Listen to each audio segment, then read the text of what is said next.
नमस्कार दोस्तों, आज पति पत्नी के रिश्ते पे बात कर लेते हैं। मतलब पति पत्नी ज्ञान में दोनों चलते हैं तो अच्छी बात है। दोनों ही समाज को दरकिनार करके और दुनिया की बातों को, घर परिवार के लोगों के, रिश्तेदार के, सबके ताने बानों को एक साइड रख के वो सिर्फ दोनों ही ज्ञान मेडिटेशन करते हैं, ज्ञान में चलते हैं, वहाँ के रूल फॉलो करते हैं और दोनों एक दूसरे की रिस्पेक्ट करते, एक दूसरे के साथ रहते हैं। उनका जीवन तो ठीक है। लेकिन जिन जोड़े में से अकेला हस्बैंड चलता है और पत्नी नहीं चलती, या पत्नी घर पे रहती है, दुनिया समाज को फेस करती है, रिश्तेदारों को फेस करती, परिवार को फेस करती है, उन जोड़े में दिक्कत आती है। वहीं जिनकी पत्नी ज्ञान में चलती है, पति नहीं चलता, तो पति को ताने फेस करने पड़ते हैं दुनिया समाज के, रिश्तेदारों के, घर परिवार के। तो आज हम इस समस्याओं पर डिस्कशन करते हैं।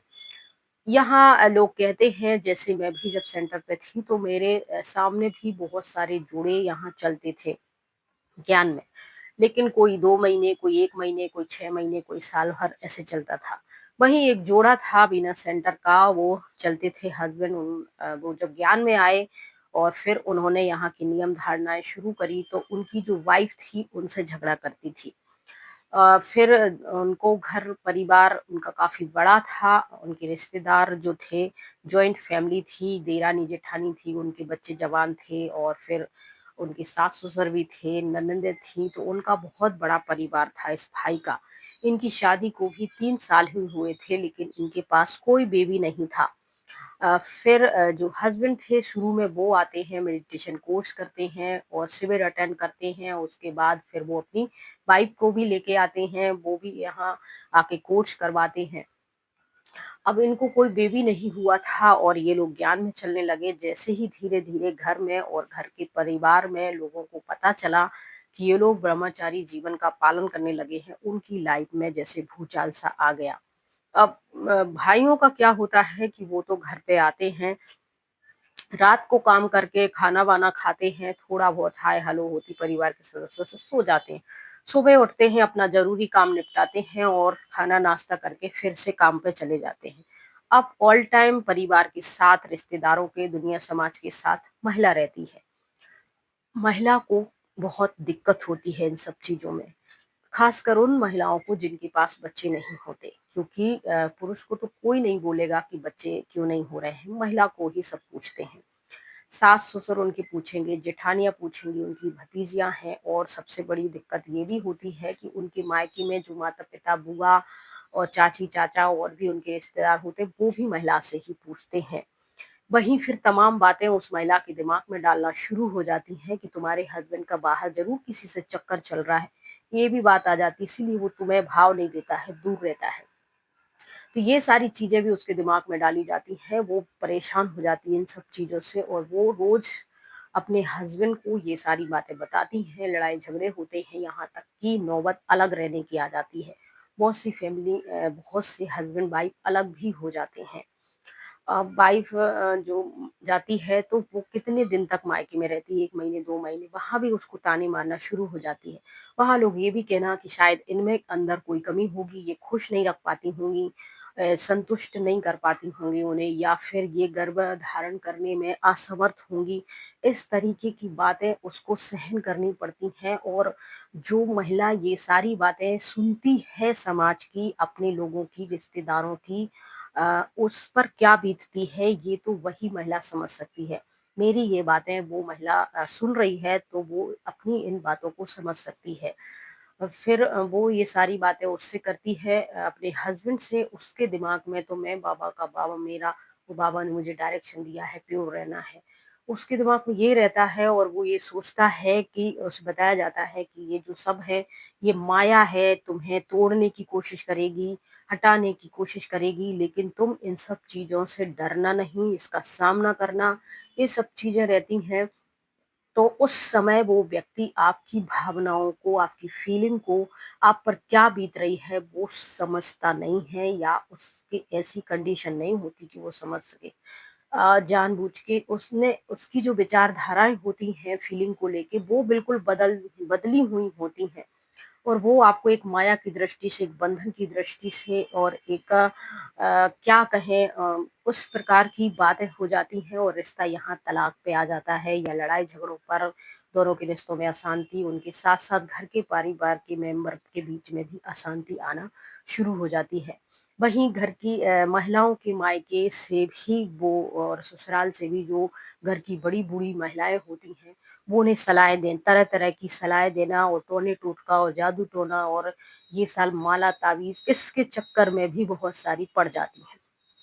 तो वो जो महिला के बारे में मैं बात कर रही हूँ, उनके परिवार के लोग, अब दामाद को यहाँ ले आना, फलाने मंदिर ले चलना, फलाने संत के ले चलना, उनके धागा बंधवा देना, तो एक तो हस्बैंड उनके ससुराल जाने के लिए राज़ी नहीं होता है। दूसरी बात जैसे-तैसे काम दंड भेद करके वो महिला जैसे-तैसे अपने हस्बैंड को तैयार कर लेती है, लेके जाती है मायके, उसके बाद वो चला तो जाता है, फिर वो सास बैठ जाएगी, रोना शुरू कर देगी और वो ये सब चीज़ों को एक नाटक के रूप में देखता है क्योंकि बताया जाता है ये सृष्टि नाटक मंच है, यहाँ हर लोग तो इस प्रकार से संवेदनहीन वो व्यक्ति उस समय हो जाता है जब चारों तरफ से लोग वो लेकिन वो किसी की फीलिंग को समझता नहीं है। उस समय उसको इन सब के बीच में खुद कैसे तालमेल बनाना है, वो ये सारी बातें नहीं सोचता है। अपनी वाइफ की फीलिंग की कैसे कदर करना है, इसके बारे में भी वो नहीं सोचता है। बूढ़ी माताएँ होती हैं, मुँह ढक लेती हैं, रोना शुरू कर देती हैं, आप ये क्या कर रहे हैं, क्या नहीं कर रहे हैं, वहाँ चलिए फलाने, फिर वो चला जाता है, ताबीज़ बाँध देता, वो कहता है कि मैं तो भगवान से मिल चुका हूँ, भगवान का डायरेक्शन है, तो ये ताबीज़ टोने-टोट के मेरा क्या कर लेंगे। चलो ताबीज़ भी वो बाँध देता है कहने पे, कोई बात नहीं होती यहाँ से। फिर उसको महिला को फ़ोन करके पूछा जाता है, कुछ हुआ क्या, बात आगे बढ़ी क्या? फिर वो कहती है नहीं हुआ है, तो ये सब कुछ चलता है इस प्रकार से 2-3 साल ये सब कुछ चला। फिर वो बार-बार सेंटर पे उसको लेकर आता है और फिर बार-बार उसे माउंट आबू लेके जाता है, उसे भगवान से मिलाता है, ये सारी चीज़ें, ये सब कुछ चलता रहता है। चलते रहने के बाद फिर धीरे-धीरे करके जब उसको 2-3 साल उस भाई को हो गए ज्ञान में चलते और उसकी लाइफ में ऐसे ही अशांति, बात तलाक तक यहाँ पहुँची, लड़ाई-झगड़े होते रहे लेकिन ईश्वर की कृपा से उनका रिश्ता टूटा नहीं। फिर बात चली कि देखो तुम्हारा जो हस्बैंड है वो सेंटर जाता है और शायद तुम्हारे हस्बैंड का बाहर कहीं कोई चक्कर हो गया किसी महिला के साथ, किसी बहन के साथ, ऐसी भी उसको बातें सुनने को पेश हुई। तो भी उन दोनों के बीच में झगड़ा शुरू हुआ। फिर वो कहने लगा देखो तुम मेरी पत्नी हो, मैं तुमसे कितना प्यार करता हूँ, क्या मैं तुम्हें छोड़ के किसी और अगर ऐसी कोई बात होती तो अभी तक मैं तुम्हें तलाक दे दिया होता। और इस तरीके से दोनों चलता रहा और फिर उन दोनों ने मिलके सॉल्यूशन किया, सबकी बातें सुनी ये है तो फिर एक सॉल्यूशन किया कि किसी रिश्तेदार का छोटा बेबी है, गोद ले लेंगे। और फिर गोद किसी ने समझाया उस भाई को कि तुम खुद से नहीं करना चाहते हो तो तुम गोद ले लो। और तुम्हारी वाइफ के गोदी में एक बेबी रहेगा तो वो उसके साथ उलझी रहेगी, खुश रहेगी, अपना वक़्त व्यतीत करेगी, दुनिया समाज के लोगों से भी तुम बच जाओगे।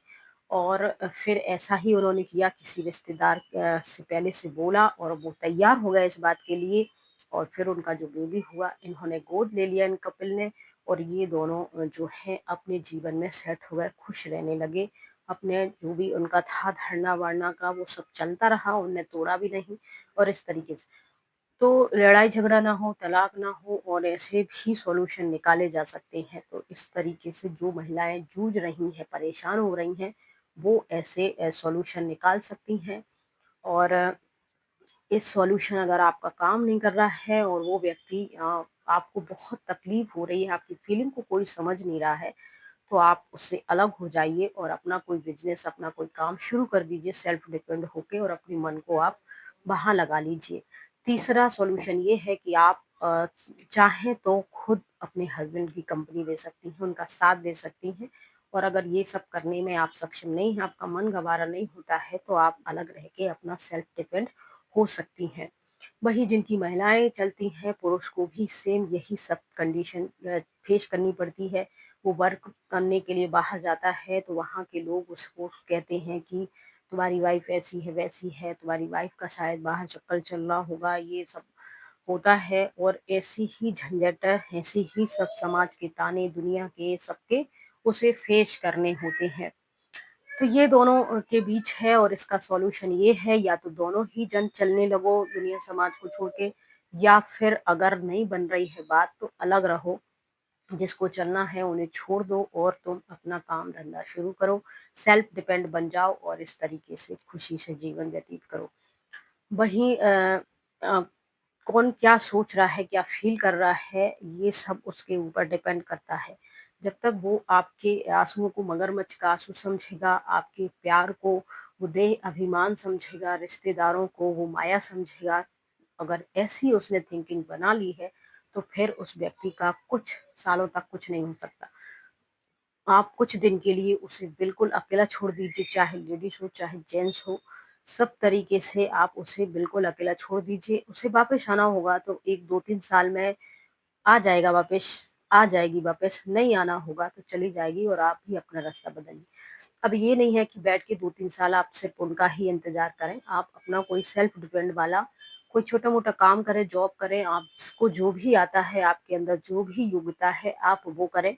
वहाँ से अलग हो जाएँ, अपने मन को भी थोड़ा-सा अलग करें, अलग दिशा में मोड़ें और इस तरीके से आप दोनों में से अपना-अपना जो कोई दिक्कत है जिसको भी वो अपना काम इस तरीके से शुरू कर सकते हैं। वीडियो अच्छी लगती है तो लाइक कर दीजिए, लाइक के बाद हाइप का ऑप्शन आएगा तो हाइप कर दीजिए और शेयर कर दीजिए लोगों के साथ। जय हिंद, जय भारत। और आपके पास भी कोई प्रश्न है हस्बैंड वाइफ के रिलेशन से संबंधित तो आप में कमेंट कर सकते हैं, अगला वीडियो हम उस पे आपको बना के देंगे। जय हिंद, जय भारत, राधे राधे, ओम शांति।